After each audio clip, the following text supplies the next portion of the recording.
Pensez avec nous. Donc, je propose qu'on démarre avec le premier axe, qui est transition écologique inclusive. Nos intervenants seront Nathalie Bassaler, qui va être membre de Hashtag le plus important et responsable directrice de la communication et des affaires publiques de l'association. On la remercie. Cet événement aussi est grâce à son travail, qui va donc avoir deux intervenants, Madame Bettina Laville et Monsieur Yann Fradin. Donc, n'hésitez pas à revenir à côté de moi. Voilà, il y a de la place. Et je propose aussi, pendant que le panel monte sur scène, de vous connecter. Je vais le faire, voilà, de vous connecter sur...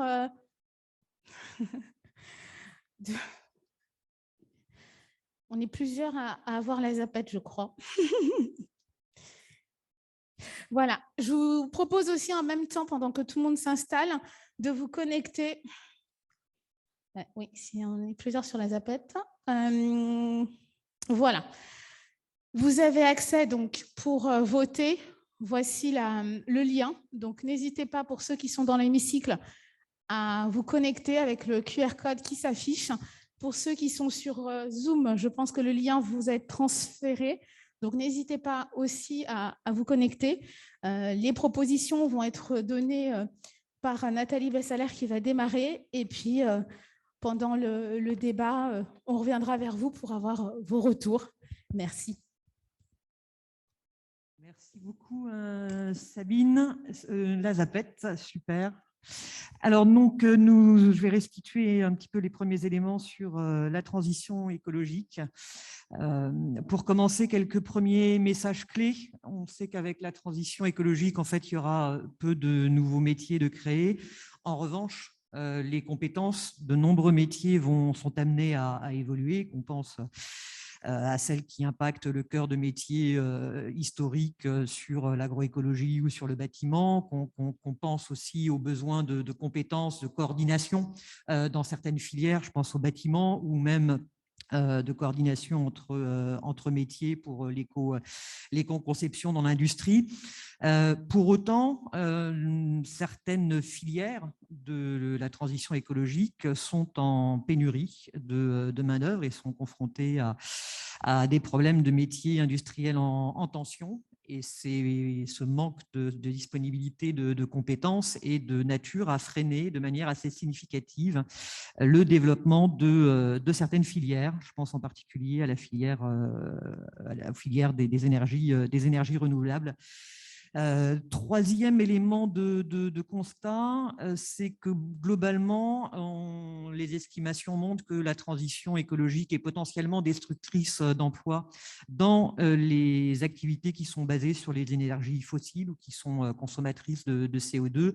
On sait que pour fabriquer un moteur électrique, il faut 60% de main-d'œuvre de moins qu'un moteur diesel. Alors, qu'est-ce qu'on fait avec ces compétences et ces savoir-faire? Et en fait, ces compétences et ces savoir-faire, ils sont utiles, par exemple, pour préparer demain le développement de la filière de l'électromobilité qui promet quelques 15 000 emplois dans les batteries, par exemple. Donc, un des premiers éléments de la transition écologique inclusive, c'est effectivement celle qui va permettre de sécuriser les parcours professionnels de ceux qui vont être frappés par un certain nombre de ces mutations.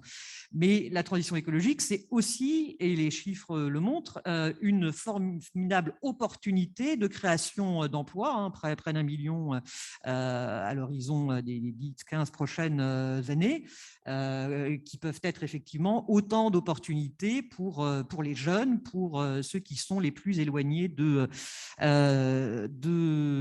l'emploi, pour peu effectivement qu'on investisse assez massivement dans les compétences. Et c'est ce qui rend la dimension sociale de la transition écologique absolument essentielle. pour pouvoir effectivement répondre à la fois aux enjeux croisés de cette transition et du développement économique, des enjeux d'inclusion sociale et des enjeux de cohésion sociale et territoriale. Mais pour ça, on a besoin d'avoir une bonne connaissance, en tout cas des outils, des éléments d'analyse qui nous permettent d'appréhender les évolutions, les impacts en termes d'emploi, les besoins en compétences, les besoins en formation qui vont en découler. Et force est de constater en particulier que les impacts territoriaux de la transition écologique sont aujourd'hui mal documentés, même si des outils, en particulier des outils de quantification, commencent à se développer et sont utiles à la décision. Enfin, dernier point, la transition écologique, elle nous amène à appréhender, je dirais, les phénomènes de manière différente, de manière à appréhender plutôt le territoire comme un métabolisme, avec des flux, avec des ressources, avec ses interdépendances, mais elle nous amène aussi à agir autrement, davantage en coopération pour avoir un chaînage d'intervention qui soit continu entre les acteurs de l'emploi, entre ceux de l'insertion, entre ceux du développement économique, qu'ils soient d'ailleurs public ou qu'il soit privé. Elle nous invite également au plus tôt, je dirais, des évolutions par anticipation, à mettre en place un dialogue social territorialisé, qui est un élément, un levier important de cette transition écologique inclusive. Et puis, elle nous invite aussi à pouvoir mettre en place des gouvernances multi-acteurs pour piloter les différents domaines de la transition écologique. Et dernier point, il nous faut toujours un pilote dans l'avion. Donc, il nous faut des acteurs qui, aux bonnes échelles, soient des ensembliers. Et c'est pour ça qu'une de nos premières propositions, c'est la mise en place d'un Conseil national de la transition écologique inclusive qui jouerait entre les différentes instances, et je sais que Gilles de Marguerite, pour l'avoir accueilli, est dans la salle, que les différentes instances, que ce soit France Stratégie, que ce soit France Compétences, que ce soit l'ADEME, l'ONEMEL, je ne vais pas toutes les citer, mais on a besoin d'un acteur qui soit un coordonnateur, qui puisse piloter, qui puisse anticiper, enfin commander les travaux d'anticipation, les éléments d'impact, qui puisse coordonner les initiatives et qui puisse aussi veiller à ce que la transition écologique prenne en compte ces enjeux socio-économiques et en particulier la dimension de l'emploi.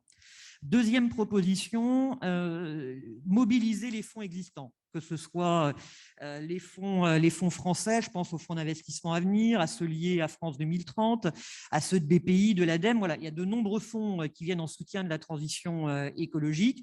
Il y a également un fonds auquel on ne pense pas forcément, qui est le Fonds européen de la transition juste. Eh bien, ces fonds, il faut les mobiliser massivement, mais leur affecter, les assortir d'un critère qui soit celui de l'inclusion dans l'emploi pour faire qu'effectivement cette transition économique soit aussi une transition sociale réussie. Troisième proposition, que je ne vois pas d'aussi loin, inscrire la transition écologique inclusive comme un axe prioritaire du PIC, du plan d'investissement dans les compétences et de France 2030. D'ailleurs, on a besoin d'un plan de formation aux métiers, aux compétences liées à cette transition écologique inclusive qui va cibler les travailleurs peu qualifiés, qui va cibler ceux qui vont être les plus fragilisés par les mutations économiques et en particulier par la décarbonisation ou la décarbonation de notre économie. Et puis, il va falloir associer tout ça à une large campagne de promotion de ces métiers pour les rendre davantage attractifs. Quatrième proposition, je le disais, besoin de connaissances. On a besoin de développer donc des méthodes, des outils qui permettent de documenter pas seulement les impacts, mais aussi les opportunités d'emploi dans de nouvelles filières sur les territoires, au plus près des territoires. Et on en a besoin sur 4, 5, 10 ans. On en a besoin, bien évidemment, d'avoir des éclairages à plus long terme, à 10 ou 15 ans, et des outils qui nous permettent aussi de regarder comment on peut relocaliser un certain nombre d'activités en mesurant tout simplement les fuites de la demande locale, donc en fait des biens et services, une demande de biens et services qui s'exerce à l'international et qui pourrait potentiellement être réintroduite sur le territoire en lien bien évidemment avec les filières de la transition écologique. Proposition suivante, l'État a mis en place un outil très intéressant, le contrat de relance et de transition écologique. Pour autant, pour en avoir regardé quelques-uns, nous sommes amenés à faire la proposition, c'est de le faire évoluer. Le faire évoluer, d'une part, vers un contrat d'objectifs, c'est-à-dire on s'engage à tenir un certain nombre d'objectifs et en particulier des objectifs d'inclusion dans l'emploi et avoir des ambitions en matière de décarbonation et de développement des filières de l'économie verte, et de pouvoir assortir une sorte de système de bonification pour je dirais, les bons élèves qui permettrait effectivement de mettre en place cette transition inclusive et dans le temps, puisqu'on propose que ces contrats soient non pas d'une durée de 6 ans, mais qu'ils soient renouvelables. Enfin, il convient également d'accélérer la transition sociale et écologique par les coopérations urbain-rurales qui sont porteuses d'emplois dans nos territoires, d'emplois non délocalisables. Je ne vous ferai pas un long développement sur les interdépendances et les relations qui se tissent, les complémentarités entre nos territoires urbains et nos territoires ruraux. Mais si je prends l'exemple du biométhane, on voit bien comment dans les territoires ruraux, il peut permettre un développement de l'activité agricole autour de la transition agroécologique. Et on voit bien du côté des villes comment elles sont gagnantes aussi par la prise en compte du traitement des déchets et d'une source d'énergie bas carbone. Donc voilà, il faut travailler sur ces éléments-là. Il y a des outils, on peut utiliser parce qu'il faut créer de la confiance entre les acteurs. Favoriser également l'inclusion des personnes en développant une politique locale de l'emploi qui soit tournée vers la transition écologique du territoire à dimension sociale. Alors, on a fait plusieurs propositions. Vous aurez l'occasion de voter sur celle-ci, que ce soit d'orienter davantage les expérimentations de territoires zéro chômage de longue durée vers la transition écologique ou d'affecter davantage des fonds, qu'ils soient départementaux ou régionaux, à cette dimension sociale de la transition écologique. Bettina, je vous laisse réagir.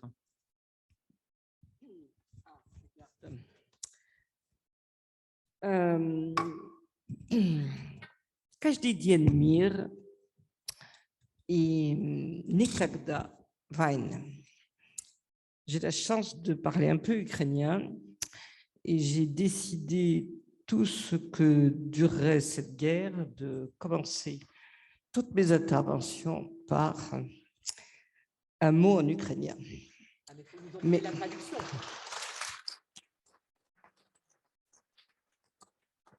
Tous les jours la paix et jamais la guerre. Voilà la traduction. Je vous rassure, je vais continuer en français. Je vous remercie d'abord. Je suis très honorée d'être marraine de cet événement que je trouve très passionnant. Ça fait un certain nombre d'années que je m'occupe de développement durable et de transition. Et vous avez raison, ce qu'on appelait il y a 30 ans, puisqu'on va fêter cette année le 30e anniversaire de la conférence de Rio, le volet social du développement durable et donc le volet d'emploi, de l'inclusion. Vous savez, on a utilisé à peu près tous les mots depuis 30 ans pour reculer ce qu'on devait faire. Mais là, au moins, on est avec vous dans des choses concrètes et ça me paraît tout à fait intéressant. Et donc, je me réjouis beaucoup de ce travail. Alors, je voulais vous dire deux choses. La première, c'est que dans une des premières tables rondes auxquelles j'ai assisté il y a 15 jours, je crois à peu près, on a beaucoup parlé d'emploi et on a beaucoup parlé, j'ai essayé de mettre en lumière quelque chose qui me paraît absolument fondamental dans tout ce que nous vivons en ce moment, c'est l'adaptation. Que ce soit l'adaptation évidemment au changement climatique, que ce soit l'adaptation aux nouvelles conditions de vie et que ce soit évidemment qui nous attendent, qui commencent et qui nous attendent. Et aussi sur quoi je voudrais insister, c'est l'extraordinaire inadéquation entre ce qui nous attend, je ne suis pas du tout apocalyptique moi, mais tous les rapports le montrent et maintenant la réalité le montre. Vous allez avoir lundi à midi exactement la parution du GIEC sur l'adaptation. Il se trouve que j'avais ce matin, pour d'autres choses, Valérie Masson-Delmotte, et ce rapport va être très secouant, je veux dire. Nous ne sommes absolument pas au point sur l'adaptation. L'ensemble du monde est extrêmement en retard. C'est la première année à la conférence de Glasgow que nous avons eu finalement une espèce d'équilibre entre les actions et la présentation d'actions et de mesures sur l'adaptation et sur l'atténuation. Mais c'est la première année. L'adaptation a toujours été un sujet qui n'était pas important. Et surtout, il y avait une espèce de méfiance qui faisait que si on se mettait à parler d'adaptation, ça veut dire qu'on acceptait le changement climatique. Pas du tout, puisque l'un nourrit l'autre et l'autre nourrit l'un. Donc, voilà. Et donc, si vous voulez, ce qui est très, très important et ce qui sous-tend en fait vos travaux, c'est que nous devons adapter les hommes et le travail et l'inclusion aux nouvelles conditions qui nous attendent. C'est pour ça que, par exemple, nous, au Comité 21, quand on a fait des propositions de notre rapport sur la grande transformation, on avait proposé, c'était le moment où on parlait encore, et puis après il y a eu la pandémie, mais enfin on en parle. Si on arrive à parler de quelque chose pendant cette campagne présidentielle, on en parle, on va en parler, c'est le revenu minimum, etc. Et nous, en fait, on promeut quelque chose que je trouve très, très significatif par rapport justement au lien environnemental-social, c'est un revenu vital, en l'occurrence. Pourquoi? C'est un revenu minimum vital, si vous voulez. Tout simplement parce que il y a évidemment de grandes inégalités dans ce pays, et c'est pour ça qu'il faut un revenu minimum, mais il y a aussi de grandes inégalités environnementales. Nous sortons nos propositions au Comité 21 également lundi prochain, et nous prenons cette cause d'inégalité environnementale, et on propose même que ça soit une grande cause, parce que finalement, quand vous aurez dépassé un certain nombre d'inégalités, on l'espère tous, en matière de mesures, en matière de salaire, en matière, je dirais, évidemment, de revenu minimum, de subsistance en l'occurrence, les personnes qui le toucheront, s'il n'y a pas d'éducation, s'il n'y a pas d'appui, iront, et on le voit bien dans l'alimentation par exemple, vers des produits qui ne sont pas toujours de qualité et qui ne sont ni bons pour eux ni pour la planète. Et c'est une inégalité profonde, tout simplement parce que ça les sépare, en l'occurrence, des efforts qu'on peut faire pour le bien de la planète, et c'est une exclusion finalement subtile mais réelle. Voilà, et du coup, ils se révoltent forcément, c'est tout à fait normal, contre les mesures comment dirais-je, de la transformation. Ben, vous voyez bien à quoi je fais allusion. Donc, si vous voulez, ça, vraiment, l'adaptation me paraît être au cœur de tout cela. La deuxième, ce sur quoi aussi je voudrais insister, et ça va m'amener à votre première proposition, qui est la seule que je me permettrai de contester, c'est en l'occurrence la planification. Vous savez, il y a 15 ans maintenant à peu près, l'administration du plan a été remplacée par une administration dont je salue évidemment le directeur général ici, d'autant que je le connais bien, et qui finalement s'appelle France Stratégie, et c'était vraiment une décision de ne pas faire planification. Et je ne suis pas du tout étonnée que la planification revienne dans énormément de propositions, d'ailleurs sur tout l'échiquier politique aujourd'hui, tout simplement parce que on fait de la planification en dehors d'un grand plan national aujourd'hui. Je veux dire par là, on fait forcément, on fait beaucoup de trajectoires. On fait des trajectoires de décarbonation, on fait des trajectoires contre la biodiversité, contre la perte de biodiversité, on fait des trajectoires avec des plans d'adaptation, on fait des trajectoires bas carbone, etc. Mais comme on a supprimé le plan, On n'en fait aucune globale. Et c'est ça qui est demandé, et je prône moi cela de façon effectivement très très forte.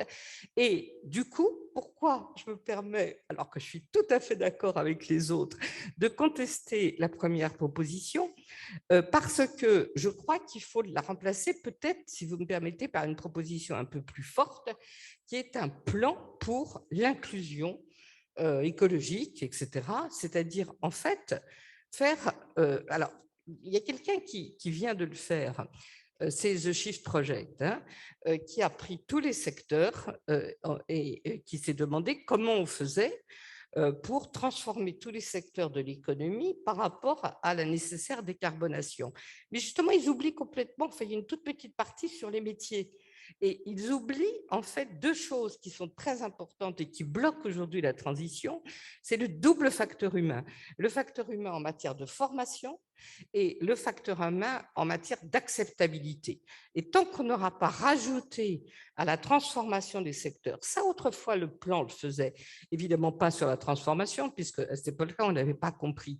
Alors, France Stratégie publie, et on l'en remercie, des documents tout à fait intéressants, il a fait toutes sortes de travail là-dessus, mais ce n'est pas à France Stratégie que ça se passe, c'est-à-dire qu'il faudrait que l'ensemble du pays soit axé sur cette transformation. Alors, comme je vois les yeux de cette charmante personne s'écarquiller légèrement et que je prends ça pour un signe qui veut dire accélérer, je vais accélérer. En revanche, je trouve que toutes les autres propositions sont tout à fait intéressantes. La mission du Haut Conseil pour le climat, l'évaluation, c'est vraiment pas fait pour ça, hein, le Haut Conseil pour le climat. C'est un organisme scientifique, il faut quand même bien le dire, et qui effectivement met des warnings sur les politiques publiques. Mais en revanche, je crois encore une fois que je me permets de remplacer, de mettre sur la table cette proposition, voilà. Et d'autre part, je trouve, pour reprendre ce qu'a dit monsieur l'administrateur du CNAM, je crois que le niveau local est un excellent niveau. Et justement, aujourd'hui, vous avez ce retournement, c'est qu'au niveau régional, avec les SRADET, avec tous les plans sur l'adaptation, avec les plans de lutte contre la pauvreté, etc., vous avez une planification, vous avez en l'occurrence ce que j'appelle moi des trajectoires plutôt, parce que comme nous sommes, c'est très difficile de planifier dans un monde incertain. Donc, nous avons plutôt des trajectoires et justement, c'est beaucoup plus actif au niveau régional qu'au niveau national. Et donc, aujourd'hui, on voit parfaitement que l'échelon d'innovation, il est passé aujourd'hui dans les territoires. Vous savez, il y a 30 ans, on disait du global au local et du local au global. Maintenant, on en est vraiment, en l'occurrence, du local au global.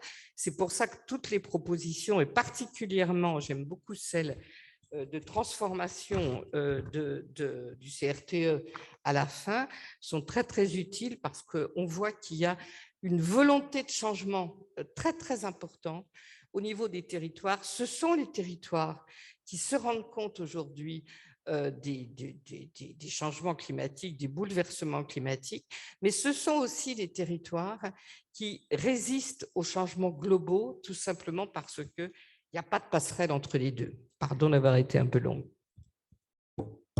Bonjour tout le monde. Donc Yann Trana, Emmaüs France, et on a été partenaire notamment de l'atelier avec Nathalie Bernard, avec Mathias, Pascal Flamand également, sur l'atelier de transition, sur la transition écologique inclusive au niveau d'Emmaüs France. Et on en est particulièrement content. On a pu faire un bon boulot, juste Emmaüs France. Aujourd'hui, c'est 30 000 personnes au quotidien qui travaillent en France dans nos groupes, que ce soit des compagnes et compagnons, des salariés en insertion, des permanents, des bénévoles. Donc, à peu près la moitié sont salariés ou en activité rémunérée. Tout ça réparti en 300 groupes, essentiellement sur les questions du réemploi, du textile, du réemploi. Vous connaissez tous, tout le monde connaît les boutiques Emmaüs et les communautés Emmaüs, mais également de plus en plus un certain nombre d'autres métiers qui sont un peu moins connus, notamment sur l'agriculture. On se développe beaucoup en ce moment, biologique évidemment, inclusive évidemment, notamment avec des personnes en peine alternative, en aménagement de peine. Donc c'est un certain nombre de choses qu'on développe de ce type-là. Donc sur les propositions, alors en revisant sur Made in Tel Aviv, je voulais qu'effectivement aussi qu'on ait évidemment plus qu'une pensée, une obligation d'agir vis-à-vis de nos amis ukrainiennes et ukrainiens. Et donc Emmaüs, on a 3 groupes en Ukraine. Aujourd'hui, on a 3 structures qui vont sans doute subir de graves dommages. Et donc, on sera évidemment encore plus que jamais à leur soutien.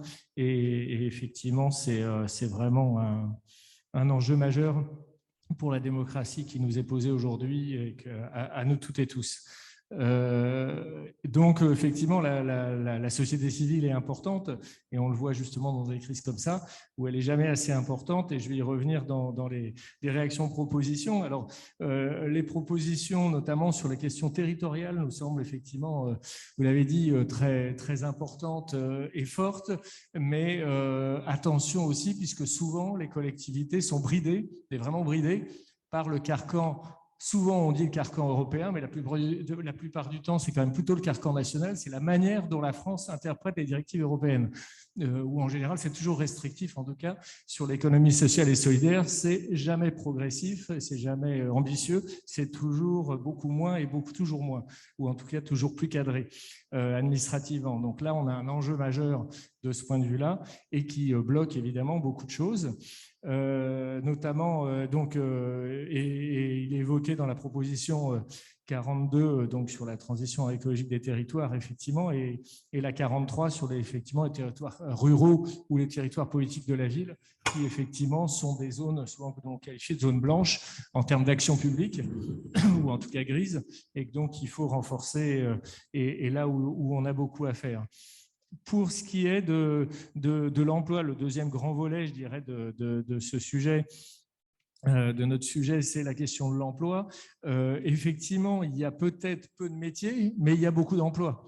Et surtout avec des coups de barre qui vont être de plus en plus forts, voire de plus en plus violents. Aujourd'hui, on le voit bien, l'industrie automobile dégringole totalement et l'industrie du vélo monte, sauf qu'on n'a personne pour réparer des vélos, on n'a personne pour réparer des voitures, mais on a du monde pour construire des voitures neuves. Donc, on voit bien les embardés qu'il y a et qu'il faut anticiper, et il faut vraiment les anticiper. C'est-à-dire qu'aujourd'hui, on ne peut plus, il faut commander pratiquement 3 mois avant un rendez-vous chez son réparateur de vélo pour pouvoir réparer son vélo. Donc, je veux dire, on est vraiment dans des choses très concrètes et très pratiques. Je ne parle même pas d'acheter un vélo, où ça devient de plus en plus compliqué. Donc, on voit bien qu'on a des embardées très fortes, et ce n'est que le début. Et ça va être assez général de ce point de vue-là. Et donc, dans cette transition, l'économie sociale et solidaire est vraiment fondamentale, puisqu'elle va amener des gens de façon soft, de façon lente mais méthodique, à revenir vers ces métiers-là. C'est souvent des personnes qui ont vécu ça, qui connaissent. Par exemple, quand on a des personnes aujourd'hui exilées, réfugiées en France, qui roulent toujours à vélo dans leur pays, évidemment, quand elles arrivent en France, elles savent faire du vélo. Aujourd'hui, on leur interdit de travailler.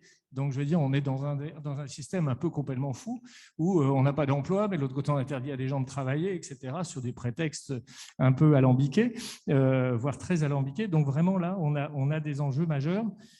Et pour cette question, ensuite, donc, c'est les conditions de développement de ces emplois et de cette économie. Comment on fait pour aller vers cette transition? Et de ce point de vue-là, il y a une proposition qui à la fois nous va, mais qu'il faut revoir complètement, c'est qu'il faut qu'on anticipe. C'est-à-dire l'économie sociale et solidaire, elle anticipe. Elle est là. On faisait déjà des ateliers de réparation vélo il y a 10-20 ans. On fait du réemploi au moment où la loi seulement AGEC se met en place, etc. Et alors, ça fait 70 ans qu'ils ont fait du réemploi. Sauf que de l'autre côté, et d'ailleurs très, très, très amicalement, je dirais, la proposition 20B nous dit de réserver 5 à 10%. Non, mais on croit rêver. 5 à 10%. Moi, je proposerais l'inverse. C'est-à-dire, dans le textile, on fait 50% aujourd'hui. Emmaüs seulement, c'est 50% du textile en France, de réemploi du textile. Or, aujourd'hui, on va lui dire, on va faire du 5 à 10%. C'est la réalité. Et 5 à 10% dans les appels d'offres. C'est-à-dire qu'une fois sur deux, on est jeté. Donc, on tombe à 2-3%. Donc, là-dessus, il faut renverser. Il y a des secteurs où il faut mettre 5 à 10% pour l'économie lucrative. Alors, je ne vois pas pourquoi on ne ferait pas l'inverse. Donc, par exemple, pour les maisons de retraite, on voit dans quel biais ça nous a emmené. C'est-à-dire petit à petit, on a tout privatisé et on voit vers où ça a été. Donc, ce qui ne veut pas dire que l'économie privée n'est pas forcément les endroits où elle est très légitime. Elle existe. On prend l'automobile, elle fonctionne très bien, etc. Mais de l'autre côté, il faut qu'on inverse les choses. Et de ce point de vue-là, il faut qu'on arrive à structurer vraiment nos propositions et notre économie. Donc, il faut des marchés réservés, il faut des marchés qui consolident, qui augmente l'économie sociale et solidaire. L'économie sociale et solidaire, aujourd'hui, c'est 10%. Donc, toutes les clauses sociales, si on veut le développer, elles doivent être les clauses sociales et marchés réservés à 20% de l'ensemble, si on veut le développer, sachant qu'on ne gagne pas tous les coups, etc., etc. Donc, voilà un peu les petites propositions qu'on pourrait dégager par rapport à cet ensemble de choses. Merci beaucoup, Monsieur Fradin. Merci nos intervenants. Merci, Madame Laville. Merci, Nathalie Bassalaire. Je vous propose d'avancer sur le deuxième axe.